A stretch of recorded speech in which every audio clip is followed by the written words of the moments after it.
மாணவர்கள் எவரும் போதைக்கு அடிமையாகாதீர்கள். அடிமையானவர்கள் மீண்டதாக சரித்திரமில்லை. எனவே உங்களையும் சமூகத்தையும் பாதுகாத்துக் கொள்ளுங்கள். உங்கள் நலன் கருதி கல்வி டிவி. காட்சியுடன் இணைந்திருக்கின்ற மாணவர்களுக்கு வணக்கம். காபோதா உயர்தரம் சார்ந்து குகப்படலத்திலே 72 பாடல்கள் உங்களது பாடப்பரப்பிற்குரியனவாக தரப்பட்டிருக்கின்றன.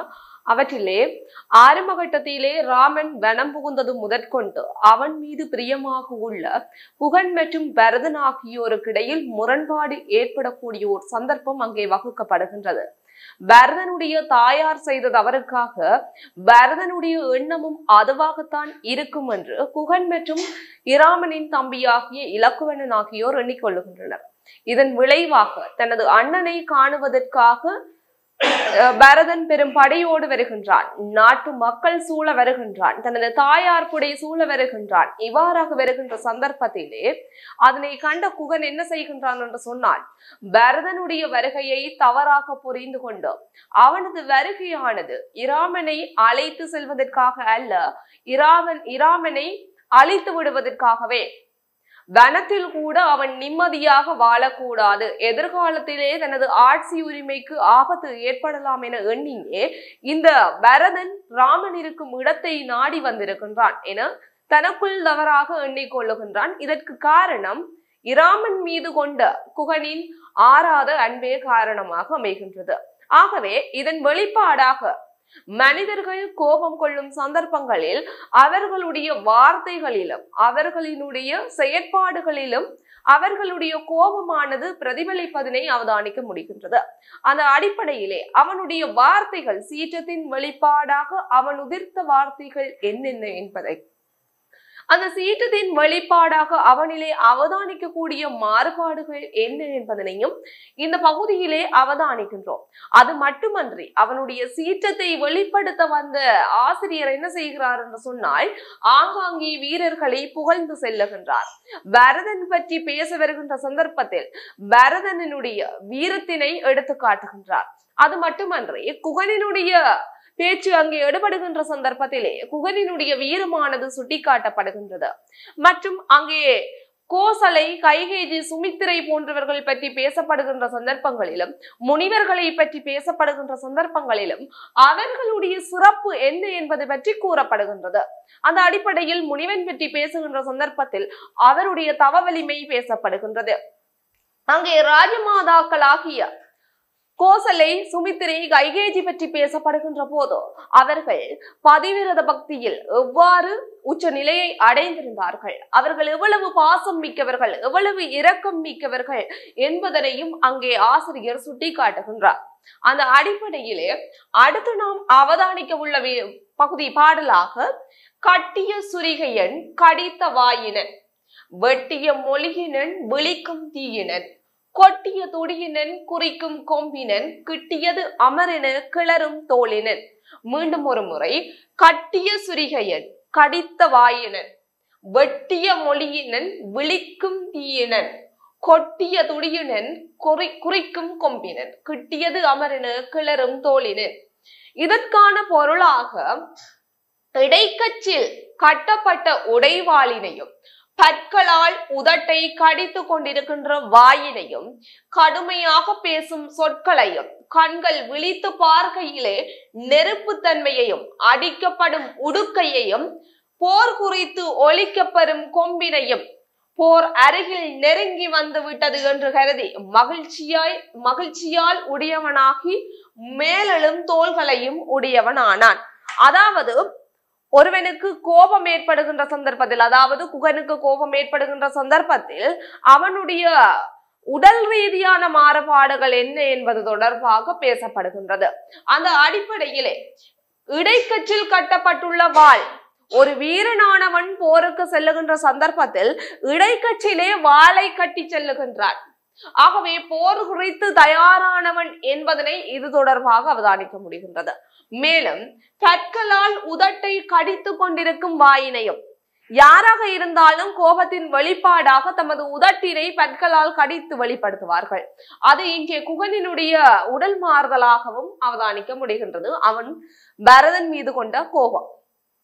கடுமையாக பேசும் சொற்களையும் ஒரு கோபத்தின் வெளிப்பாடாக சாதாரண மனிதர்களாகிய நாம் என்ன என்ன எதிர்வினையினை வெளிப்படுத்துவோமோ அது எல்லாம் இங்கே குகனிடம் அதிகமாகவே அவதானிக்க முடிகின்றது. கடுமையாக பேசுகின்றான். கண்களை விழித்து பார்க்கின்ற போது எமக்கு செந்நிறமாக காட்சியளிக்கும் கோபத்தின் உச்சியில்.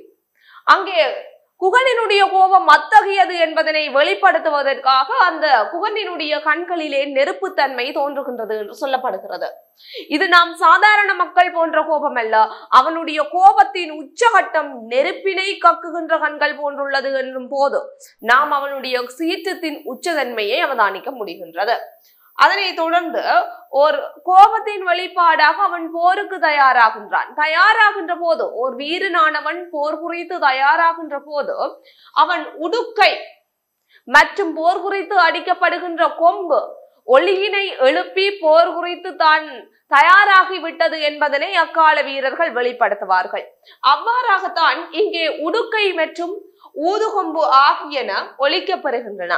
மற்றும் ஒரு கோழையாக இருக்கின்ற போதுதான் தன்னை நோக்கி ஒரு போர் வருகின்றது என்கின்ற சந்தர்ப்பத்திலே அவன் பயந்து நடுங்குவான், ஒரு மூலையில் ஒடுங்குவான்.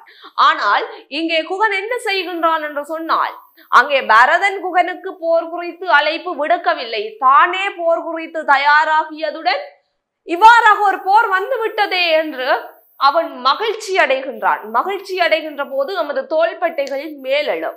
அந்த தன்மையினை இங்கே குகனிடம் அவதானிக்க முடிகின்றது. போர் குறித்து தானே போர் தொடர்பான ஒரு முடிவினை செய்து கொள்ளுகின்றான். செய்து கொண்டு அந்த போருக்கு செல்வதை நினைத்து ஒரு வீரனுக்குரிய சிறந்த ஒரு விருப்பமாக இங்கே போர்தான் காணப்படும். ஏனென்று சொன்னால் எமது புலமையை வெளிப்படுத்துவதற்குரிய களங்கள் பலவற்றை நாம் தேர்ந்தெடுத்து செல்வோம். அதுபோல் ஒரு வீரன் என்ன செய்ய முடியும்? தனது வீரத்தினை எங்கே வெளிப்படுத்த முடியும்? ஒரு போர்க்களத்திலேயே தான் முடியும். ஆகவே தனக்கு தனது வீரத்தை வெளிப்படுத்தக்கூடிய ஒரு களம் கிடைத்து விட்டதே என்று எண்ணி குகன் பெருமிதம் கொள்ளுகின்றான். அந்த மகிழ்ச்சி மற்றும் பெருமிதத்தின் வெளிப்பாடாக அவனுடைய தோள்பட்டைகள் மேல் நோக்கி எழுகின்றன. ஆகவே குகனினுடைய சீற்றத்தின் வெளிப்பாடாக நாம் அவதானிக்கக்கூடிய விடயங்கள் என்று அவதானிக்கின்ற போது இடைக்கச்சில் கட்டப்பட்டுள்ள உடைவாள் மற்றும் பற்களால் உதட்டை கடித்துக் கொண்டிருக்கின்ற தன்மை மற்றும் கடுமையாக பேசும் சொற்கள், கண்கள் விழித்து பார்க்கின்ற போது நெருப்புத்தன்மை, அடிக்கப்படும் உடுக்கை மற்றும் ஒலிக்கப்பெறும் ஊதுகொம்பு ஆகியவற்றுடன் போர் நெருங்கி வந்துவிட்டதே என்ற சந்தோஷத்தில் மேலெழுகின்ற அவனுடைய தோள்பட்டை ஆகியனவும் இங்கே அவனுடைய சீற்றத்தின் வெளிப்பாடாக அமைகின்றன. அங்கே போர் நெருங்கி வந்து விட்டது என்பதனால் குகன் மகிழ்ச்சி அடைகின்றான். ஆனால் அந்த மகிழ்ச்சியும் எதன் விளைவாக ஏற்பட்டது என்று சொன்னால் பரதன் மீது கொண்ட சீற்றத்தின் விளைவாகவே. ஆகவே சீற்றத்தின் விளைவாக குகன் மீது அவதானிக்கக்கூடிய உடலியல் மாற்றங்கள் என்று அவதானிக்கின்ற போது இந்த பாடலானது பொருத்தமானதாக அமைகின்றது. கட்டிய கரிகையன். கட்டிய கரிகையன் என்று சொல்லி தொடங்கப்படுகின்ற இந்த பாடலிலே நாம் அவதானிக்கக்கூடிய வினாக்களாக குகனின் சீற்றம்,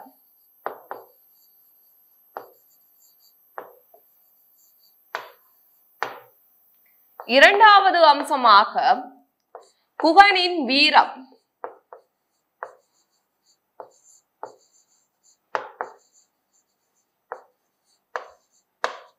ஆகிய விடயங்கள் இங்கே அவதானிக்கப்படுகின்றன. முதலில் குகனின் சீற்றம் என்று காண்கின்ற போது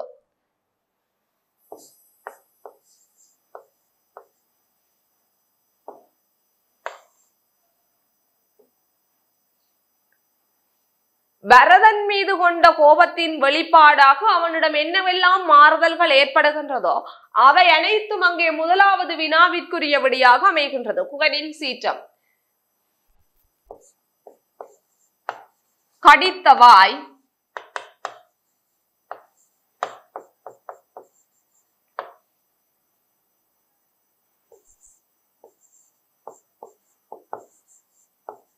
வெட்டிய மொழி,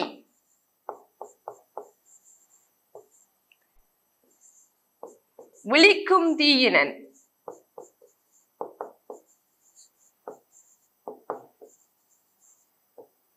மற்றும் போர் தொடர்பாக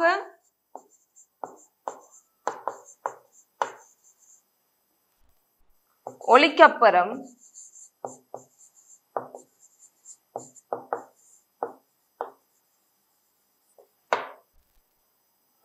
துடி மற்றும் கொம்பு.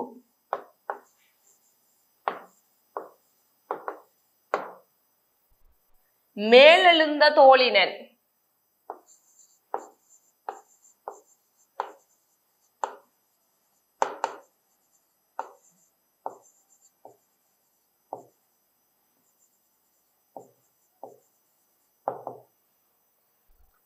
ஆகவே குகனினுடைய சீற்றம் என்று அவதானிக்கின்ற போது கடித்த வாய், வெட்டிய மொழி, அதாவது சீற்றம் மிகுந்த கடுமையான சொற்கள் அங்கே வெட்டிய மொழி என்று சொல்லப்படுகின்றது. விழிக்கும் தீயினன் என்று சொல்லப்படுகிறது. விழிக்கும் தீயினன் என்பது விழித்து பார்க்கையிலே அவனுடைய கண்கள் அனலை கக்குகின்றன. போர் தொடர்பாக ஒலிக்கப்பெறும் துடி மற்றும் கொம்பு. துடி என்று சொல்லப்படுவது உடுக்கை மற்றும் கொம்பு என்று சொல்லப்படுவது ஊதுகொம்பு. ஒரு போர் நெருங்கி வந்து விட்டால் அங்கே போருக்கு தயார் என்பதனை வெளிப்படுத்துவதற்காக வீரர்களால் ஒலிக்கப்பெறுகின்ற ஒரு உபகரணமாக அல்லது ஆயுதமாக இங்கே கொம்பு என்று சொல்லப்படுகிறது. மேலெழுந்த தோள், போர் நெருங்கி வந்து விட்டதே என்ற களிப்பினால் அங்கே சந்தோஷம் மேலெழ தோளும் மேலெழுகின்றது. ஆகவே மேலெழுந்த தோள்பட்டையினை உடையவன் என்பது எல்லாம் அவனுடைய சீற்றத்தின் வெளிப்பாடாக அமைகின்றன. அதனை தொடர்ந்து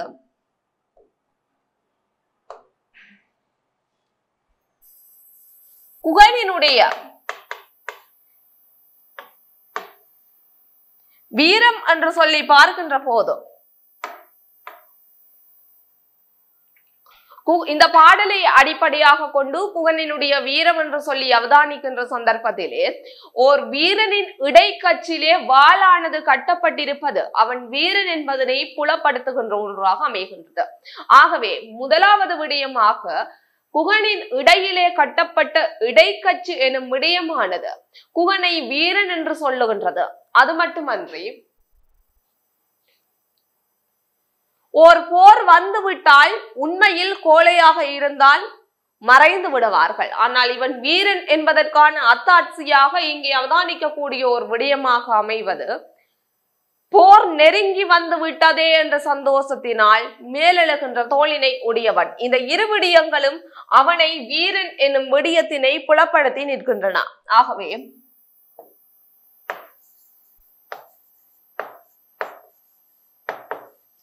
இடைக்கச்சிலே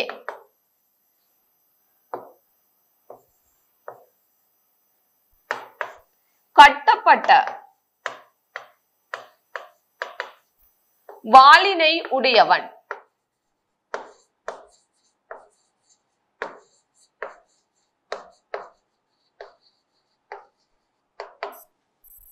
மற்றும் போர் நெருங்கி வந்து விட்டது என்ற சந்தோஷத்தில் மேல் நோக்கி உயர்கின்ற தோளை உடையவன். ஆகவே இங்கே அவதானிக்கக்கூடிய வினாவாக குகனினுடைய சீற்றம் மற்றும் வீரம் ஆகியன அவதானிக்கப்படுகின்றது. கட்டிய சுரிகையன், கடித்த வாயினன், வெட்டிய மொழியினன், விழிக்கும் தீயினன், கொட்டிய துடியினன், குறிக்கும் கொம்பினன், கிட்டியது அமரன, கிளறும் தோளினன் எனும் பாடலில் அவதானிக்கத்தக்க வினாக்களை கண்டிருந்தோம். இதனை தொடர்ந்து எளியலாம் இப்படை அரவம் யான் என்பதன் ஊடாக பரதனுடைய அயோத்தியினுடைய சிறப்பை நீங்கள் அவதானித்திருப்பீர்கள். அதனை தொடர்ந்து அங்கே வம்சாவளியாக வந்திருக்கும் பரதனுடைய வீரம் என்ன என்பதையும் அறிந்திருப்பீர்கள். ஒரு ராமனின் உடன் பிறந்த தம்பி என்பதனால் அவனுடைய வீரம் எத்தகையது என்பதனை அவதானிக்கக்கூடியதாக இருக்கும். அது மட்டுமன்றி அந்த பெரிய ராஜ்யத்தின் ஒரு சக்கரவர்த்தியினுடைய ராஜ்யத்தின் மக்கள் மற்றும் வீரர்கள் எத்தகைய பலம் வாய்ந்தவர்கள் என்பதனை அவதானித்திருப்பீர்கள். ஆனால் இவ்வளவு வீரம் கொண்டவனாக இருந்தாலும் எதிர்த்து வந்தால் அவனை தூசு போல் எண்ணுபவன் தான் ஒரு சிறந்த வீரன். அத்தகைய வீரமானது குகனிடம் காணப்படுகின்றது. அந்த பெரிய அக்ரோனி சேனைகளையே முதல் பாடல்களில் விவரிக்கப்பட்டிருக்கும் 60,000 அக்ரோனி சேனைகளை கொண்டவன் தான் பரதன். அங்கே வந்திருக்கின்ற சேனைகளின் எண்ணிக்கை அந்த அக்ரோனி சேனைகளை கூட 60,000 அக்ரோனி சேனைகளை கூட சிறிய வேட்டுவ தலைவனான குகன் கண்டதும் என்ன சொல்கின்றான் என்று சொன்னால், இது எல்லாம் எலி என்று சொல்லுகின்றான். எலியெல்லாம் இப்படை அரவம் யான். அத்தகைய பெரிய படையை கூட எலி போல் எண்ணுகின்றான். தான் ஒரு சிறிய வேடனாகிய தன்னை என்ன செய்கின்றான் என்று சொன்னால் ஓர் அரவம் பாம்பாக எண்ணுகின்றான். எலியை விழுங்குகின்ற பாம்பு போல் தன்னை எண்ணிக்கொள்ளுகின்றான். எலியலாம் இப்படை அரவம் யான். ஒலியுலாம் சேனையை உவந்து கூவினான். வலியுலாம் உலகினில் வாழும் வள்ளுகிர் புலியலாம் ஒரு வழி புகுந்தது போலவே. ஆகவே இந்த பாடலின் சாராம்சமாக அமைவது என்னவென்று சொன்னால், எதிரே வந்திருக்கின்ற அந்த 60,000 அக்ரோனி சேனைகள் எலி என்றும் அவை எல்லாவற்றையும் தின்றொழிக்க கூடிய பாம்பு நானாவேன், அதாவது அரவம் நானாவேன் என்று கூறிக்கொண்டே என்ன செய்கிறான் என்று சொன்னால், தன்னுடைய வீரர்களை எல்லாம் உவந்து கூவுகின்றான், மகிழ்ச்சியுடன் அழைக்கின்றான். அழைக்கின்ற போது அங்கே சேனைகளும் வந்து சேருகின்றன. இந்த வலிமை மிக்க உலகத்திலே வாழுகின்ற கொடிய நகங்களையும் பற்களையும் உடைய புலிகள் எல்லாம் வந்து ஒரு இடத்தில் சேருகின்ற போது அந்த தன்மையானது எவ்வாறு காட்சி அளிக்குமோ அதுபோலதான் இந்த குகனின் அழைப்பை ஏற்றும் அவனுடைய வீரர்கள் வந்து சேர்கின்றார்கள். ஆகவே ஒருவனுடைய வீரமானது தன்னுடைய வீரத்தில் அவன் கொண்டிருக்கும் நம்பிக்கையிலேயே காணப்படுகின்றது, எதிரி படைகளின் எண்ணிக்கையில் அல்ல என்பதனை இங்கே குகனினுடைய வார்த்தைகளின் ஊடாக அவதானிக்க முடிகின்றது, அவனுடைய செயலின் ஊடாக அவதானிக்க முடிகின்றது. ஆகவே எலியெல்லாம் இப்படை அரவம் யான் என, அதாவது இந்த படையெல்லாம் எலி என்ன, பரதனுடைய படைகள் எல்லாம் எலி போன்றவை. அரவம் யான் என, அதாவது நான் அரவமாவேன் என்று ஒளியுலாம் சேனையை உவந்து கூவினான். அதாவது வலிமை மிக்க சேனையை உவந்து கூவுகின்றான். வலியுலாம் உலகினில் வாழும் வள்ளுகிர் புலியலாம். வலிமை மிக்க இந்த உலகத்திலே வாழுகின்ற வலிமை மிக்க கூறிய நகங்களை உடைய புலிகள் எல்லாம் ஒரு வழி புகுந்தது போலவே, அந்த வலிமை மிக்க இந்த உலகத்திலே வாழுகின்ற புலிகள் எல்லாம் ஓரிடத்தில் வந்து சேர்ந்தன என்று சொல்லும்படியாக அங்கே தன்னுடைய புலி போன்ற கூறிய நகங்களை உடைய புலி போன்ற வலிமையை மிக்க வேட்டுவ சேனைகள் அனைத்தையும் குகன் அழைத்து நிற்கின்றான் ஓரிடத்திற்கு. ஆகவே இந்த பாடலில் அவதானிக்க கூடிய வினாவாக பரதனுடைய சிறப்பு மற்றும் பரதனுடைய படைகளின் சிறப்பு ஆகியன இங்கே அவதானிக்கப்படுகின்றது. எலியலாம் இப்படை, எலியலாம் இப்படை என்கின்ற இந்த பாடலின் ஊடாக அவதானிக்கக்கூடிய வினாக்களாக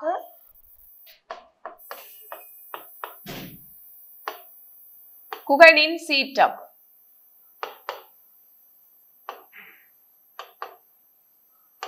அல்லது வீரம், இரண்டாவது விடையாக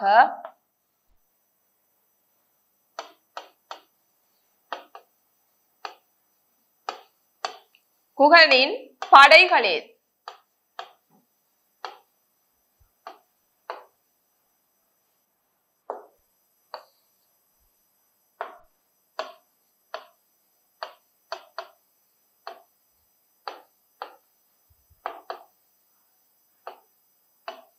குகனின் படைகளின் வீரம்.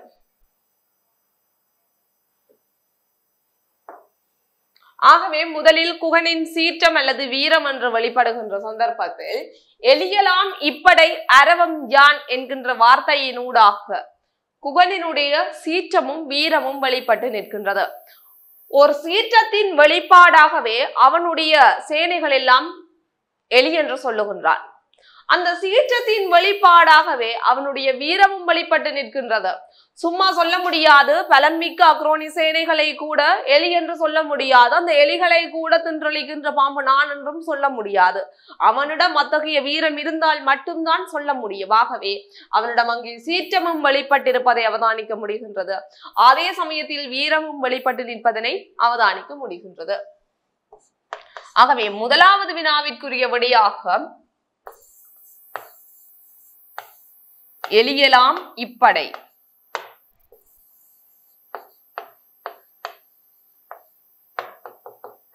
என்கின்ற பாடல் வரியினை எடுத்து நோக்குவோம்.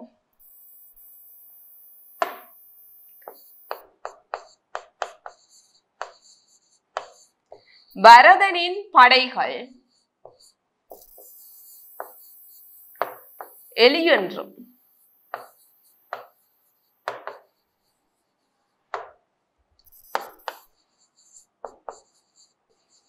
குகன் தன்னை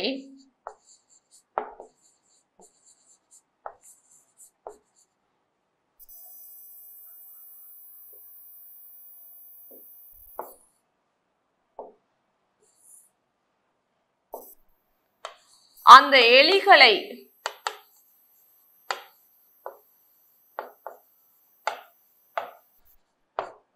தின்றொழிக்க கூடிய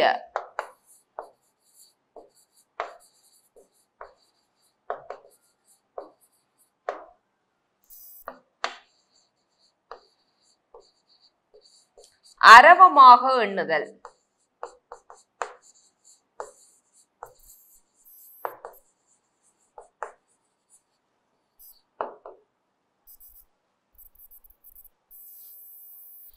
பரதனின் படைகள் எலி என்றும் குகன் தன்னை அந்த எலிகளை தின்றளிக்க கூடிய அரவமாகவும் எண்ணுதல் எனும் அடிப்படையில் அவனினுடைய வீரம் வெளிப்பட்டு நிற்கின்றது.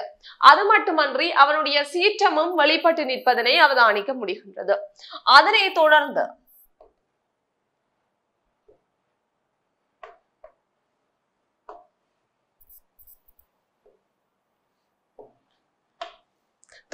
இந்த பாடலில் எலியலாம் இப்படை அரவம் யானெனும் இந்த பாடலிலே அவதானிக்க கூடிய அடுத்த வினாவாக குகனின் படைகளின் வீரம் அவதானிக்க முடிகின்றது.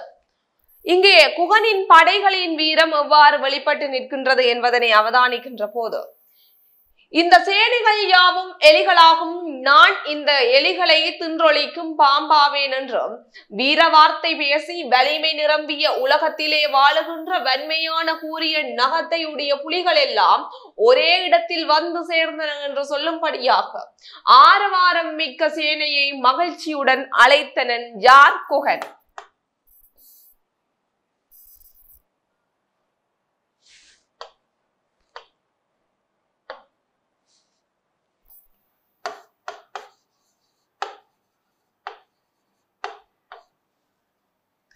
இங்கே இந்த சேனைகள் யாவும் எலிகளாகும், நான் இந்த சேனைகளை தின்றொழிக்கும் பாம்பாவேன் என்ற வீர வார்த்தை பேசி இவ்வளவு விடயமும் இங்கே குகனினுடைய வீரத்தை காட்டுகின்றன. குகனின் வீரம்.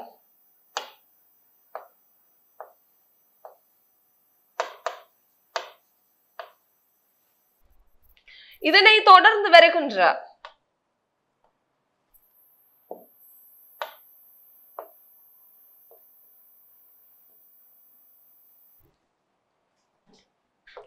வலிமை நிரம்பிய உலகத்தில் வாழுகின்ற வெண்மையான கூறிய நகத்தையுடைய புலிகள் எல்லாம் ஒரே இடத்தில் வந்து சேர்ந்தன என்று சொல்லும்படியாக ஆரவாரம் மிக்க சேனையை மகிழ்ச்சியுடன் அழைத்தனர். இவ்வளவு விடயமும் இங்கே குகனினுடைய படைகளின் சிறப்பினை எடுத்து காட்டுகின்ற பகுதிகளாக அமைகின்றன. ஆகவே இந்த உலகமானது வலிமை நிரம்பியது. இத்தகைய வலிமை நிரம்பிய உலகத்திலே வாழக்கூடிய கூறிய நகங்களை உடைய புலிகள் யாவும் ஒரு இடத்தில் வந்து சேர்ந்தன என்று சொல்லும் போதோ அது எத்தகைய வீரச்செயல் மிகுந்தது என்பதனை நாம் அனுமானிக்க முடிகின்றது. அந்த தன்மை போன்றதுதான் குகனினுடைய படைகள் அனைத்தும் ஓரிடத்திற்கு வந்து சேர்தலாகும். வேட்டுவ சேனைகள் யாவும் அந்த புலிகள் எல்லாம் ஓரிடத்திற்கு வந்து சேர்வது போலதான் இந்த குகனின் படைகள் வேட்டுவ படைகளும் வந்து சேர்கின்றன என்று சொல்லப்படுகின்றது.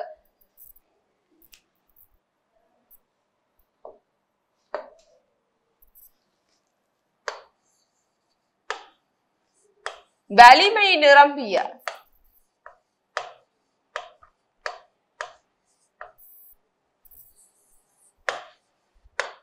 இவ்வுலகிலே வாழும்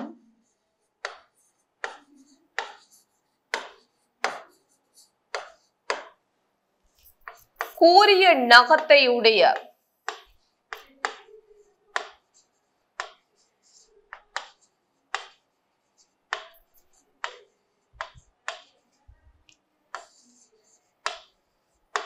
வலிமையான புலிகள் யாவும்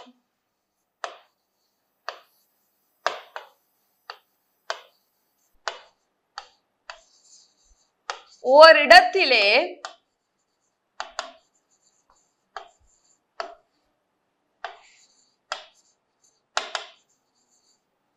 வந்து சேர்தல் போல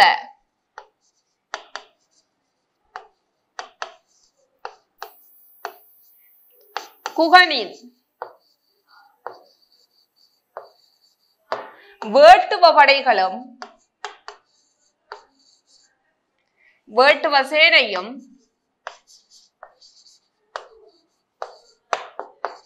குகன் இருக்கும் இடத்தை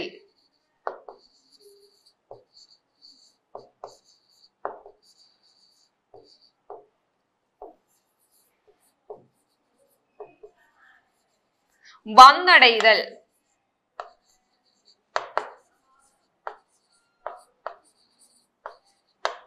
என்பதனூடாக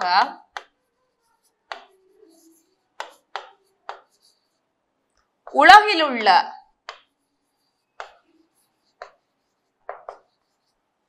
வலிமை மிக்க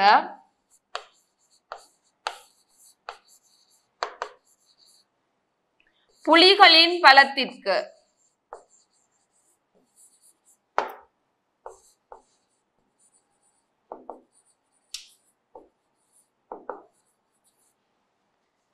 குகனின் வேட்டுவ சேனை ஒப்பிடப்பட்டுள்ளது.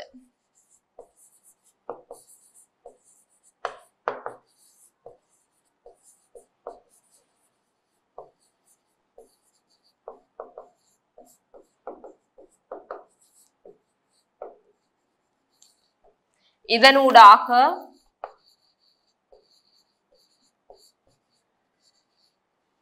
இச்சேனையின் பலத்தை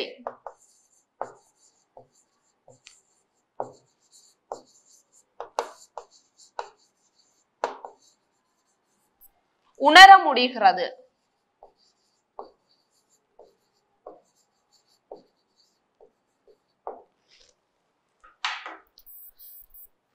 பரதனுடைய சேனைகளின் பலமானது இங்கே வெளிப்பட்டு நிற்கின்ற விதம் பற்றி நோக்குகின்ற போதும் வலிமை நிரம்பிய இவ்வுலகிலே வாழும் கூரிய நகத்தையுடைய வலிமையான புலிகள் யாவும் ஓரிடத்திலே வந்து சேர்கின்றது போல குகனின் வேட்டுவ சேனையும் குகன் இருக்கும் இடத்தை வந்தடைதல் என்பதன் ஊடாக உலகிலே வலிமை மிக்க புலிகளின் பலத்திற்கு குகனின் வேட்டுவ சேனையானது ஒப்பிடப்பட்டிருப்பதன் ஊடாக குகனின் வேட்டுவ சேனையின் பலமானது அங்கே பேசப்படுகின்றது.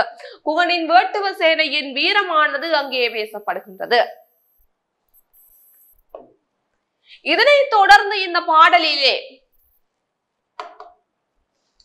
எலியலாம் இப்படை அரவம் யான் ஒளியுலாம் சேனையை உவந்து கூவினான் என்கின்ற இந்த பாடல் வரிகளின் ஊடாக நாம் அவதானிக்க கூடிய விடயமாக அமைவது அங்கே குகனின் சீற்றம் மற்றும் வீரம் பேசப்பட்டிருக்கின்றது.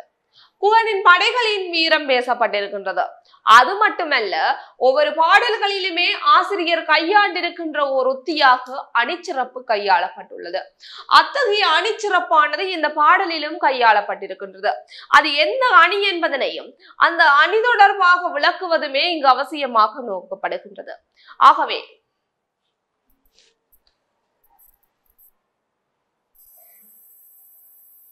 வலியுலாம் உலகினில் வாழும்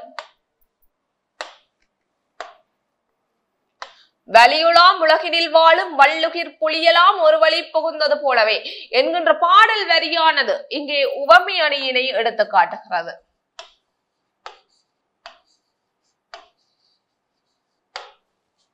வலிமை மிக்க உலகிலே வாழுகின்ற கூறிய நகத்தினை உடைய புலிகள் எல்லாம் ஒரு இடத்திற்கு வந்து சேர்ந்தால் அத்தன்மை எப்படி இருக்குமோ அப்படித்தான் குகனின் சேனைகள் எல்லாம் ஓரிடத்திலே வந்து சேர்தல் என்பதன் ஊடாக அங்கே உவமை அணி பிரயோகம் இடம்பெற்றிருக்கின்றது. ஆகவே இதற்குரிய உவமானம்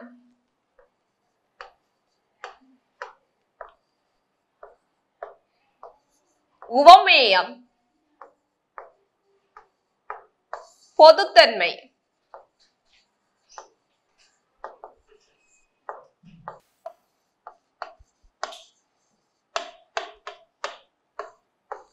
உவமேயமாக இங்கே தெரிந்த பொருள், அதாவது இந்த வலிமை மிக்க உலகத்திலே வாழக்கூடிய புலிகள்,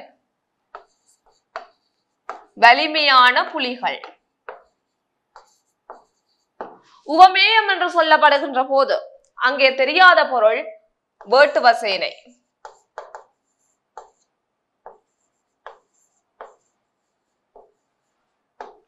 பொதுத்தன்மையாக பலம், வீரம் அல்லது பலம்.